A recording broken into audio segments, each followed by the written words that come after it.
दोस्तों मैं हूं सिविल इंजीनियर भोला कुमार और आप देख रहे हैं अपना ही यूट्यूब चैनल पोशाक सिविल कंस्ट्रक्शन। दोस्तों आज हम इस वीडियो में 8 ऐसे पॉइंट को डिस्कस करने वाले हैं जो कि आपको आगे किसी भी सिविल फील्ड में अगर आप काम कर रहे हैं, फॉर एग्जांपल बिल्डिंग में, रोड में, कहीं भी अगर आप काम कर रहे हैं तो आपको ये 8 पॉइंट बहुत ही ज़्यादा इम्पोर्टेंट लगेगा।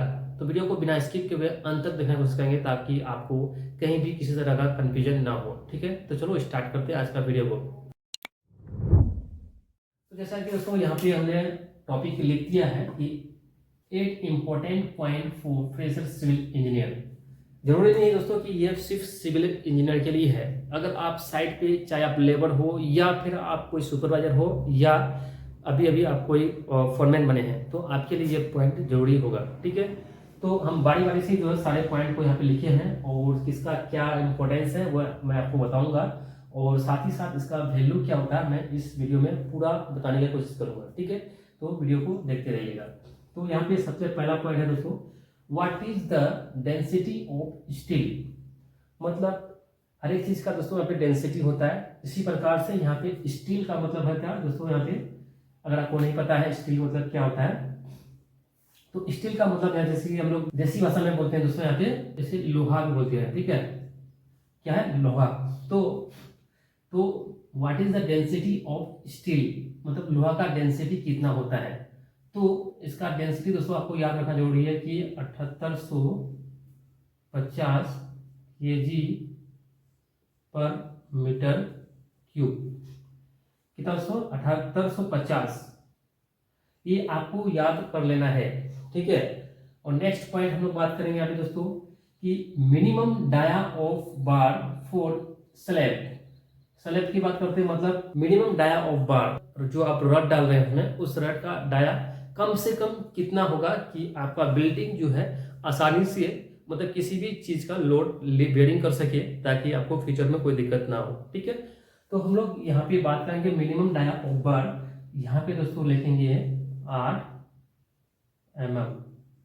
ओके, ये चीज आपको कंफर्म याद रखना। 8 mm से कम अगर डाया अगर उसमें रड डालते हैं स्लैब में तो आपका स्लैब वीक, मतलब थोड़ा वीक होगा और कहीं ना कहीं आपको जाकर के कुछ साल के बाद वो स्लैब आपका जो है सेटलमेंट हो जाएगा। ठीक है, तो आप इस बात का ध्यान रखेंगे कि 8 mm से कम डाया का बार जो है आपको स्लैब में यूज नहीं करना है।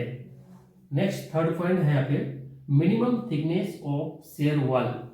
दोस्तों जो शेयर वॉल का थिकनेस होता है कम से कम, यानी कम से कम कितना होना चाहिए, तो दोस्तों इसका थिकनेस जो है कम से कम 150 mm का होना चाहिए, अर्थात 150 mm बराबर होता है 6 इंच होना चाहिए, इससे कम नहीं देंगे। नेक्स्ट फोर्थ पॉइंट है दोस्तों thickness of plaster of ceiling.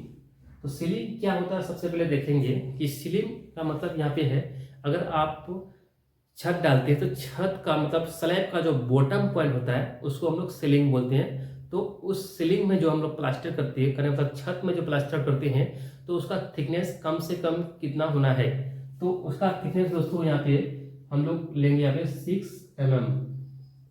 6 mm लेंगे क्यों, क्योंकि इससे ज्यादा अगर आप ले रहे हैं स्लैब का थिकनेस, प्लास्टर स्लैब में प्लास्टर का थिकनेस अगर 6 mm से ज्यादा ले रहे हैं तो वो थिकनेस ज्यादा होने के कारण उसमें वेट बढ़ जाएगा। वेट बढ़ने के कारण जो है वो कहीं ना कहीं कुछ साल के बाद वो अपने आप जो है अकॉर्डिंग टू अर्थ का ग्रेविटी के कारण वो कहीं ना कहीं वो फॉल हो जाएगा। ठीक है, तो इस बात का आप ध्यान रखेंगे कि जो thickness of plaster of ceiling जो है ये 6 mm का होना चाहिए।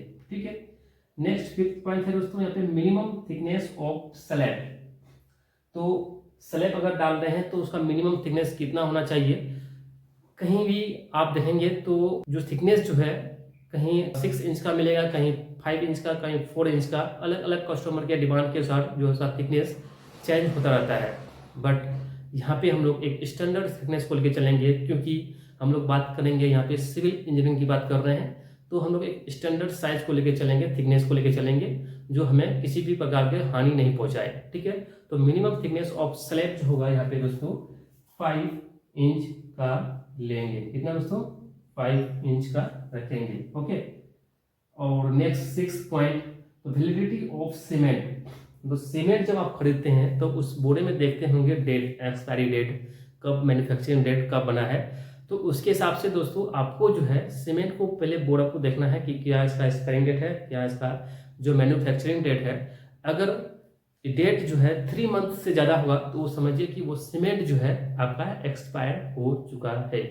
तो हम लोग जो यहाँ पे वैलिडिटी ऑफ सीमेंट रखेंगे दोस्तों यहाँ पे 3 मंथ। नेक्स्ट हम लोग 7 पॉइंट की बात करेंगे। तो 7 पॉइंट पर यहाँ पे लिखा हुआ दोस्तों कि minimum dia of space bar in beam, मतलब बीम जब भी आप कंस्ट्रक्ट करते हैं तो उसमें स्पेस बार लगते हैं। आपको मालूम होगा अगर आप किसी भी लाइन में काम किए हैं। स्पेस बार मतलब क्या होता है दोस्तों, जैसे कि आप एक बीम देते हैं, बीम का साइज जो है ये मान लीजिए कि ये बीम है, ओके, और बीम का साइज और उसका रिंग जो है ये अंदर में रिंग रहता है, ओके। तो जब आप इसको अंदर में रेनफोर्समेंट डालते हैं तो इस तरह से रिंग होता है, मतलब रेनफोर्समेंट जाता है लाइन में। बट बीम जो है, यहाँ से बीम है, बीम के बीच में जो यहाँ पे स्पेसर बार को डाला जाता है, तो वो स्पेसर बार जो है कितना होना चाहिए, तो स्पेसर बार का जो डाया जो होना चाहिए दोस्तों यहाँ पे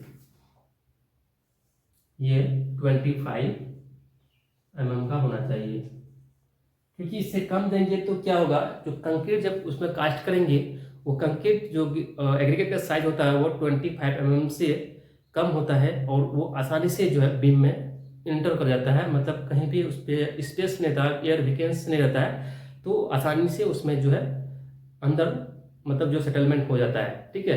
तो इस बात का ध्यान रखेंगे कि space bar in a beam ये 25 mm का होना चाहिए। इससे कम देंगे तो आपका बीम के अंदर जो है सेग्रीगेशन का प्रॉब्लम आ सकता है, ठीक है। नेक्स्ट 8 पॉइंट पर लेंगे दोस्तों, minimum grade of concrete for RCC, मतलब क्या है, आरसीसी के लिए जो है मिनिमम कंक्रीट का ग्रेड कितना होना चाहिए, ठीक है। तो मिनिमम कंक्रीट इसका जो ग्रेड होता है दोस्तों, इसका ग्रेड 72 का N25 तक होता है। उससे ऊपर जाएंगे तो आपको जो है लैब में टेस्ट करके उसका ग्रेड को फिक्स करना पड़ता है, ठीक है। तो यहाँ पे बात करेंगे minimum grade of concrete for RCC, तो कम से कम कितना ग्रेड का होना चाहिए कि आपको जो कहीं भी किसी तरह का प्रॉब्लम नहीं हो। तो ये जो है मिनिमम ग्रेड ऑफ कंक्रीट जो रखा गया है दोस्तों, ये M20 रखा गया है, ओके। इसका रेशियो जो होता है 1:1.5:3 का ये रेशियो होता है मिनिमम ग्रेड ऑफ कंक्रीट का। ये चीज आप याद रखेंगे, ठीक है। तो आई होप दोस्तों इस वीडियो को देखने के बाद आपको जो भी डाउट था आपके मन में क्लियर हो गया हो, तो प्लीज़ एक लाइक एंड वीडियो को शेयर कर देंगे, चैनल को भी सब्सक्राइब कर देंगे ताकि आने वाला वीडियो का नोटिफिकेशन आप तक समय पर पहुंच पाए, ठीक है। Thank you for watching video, मिलते हैं नेक्स्ट वीडियो में।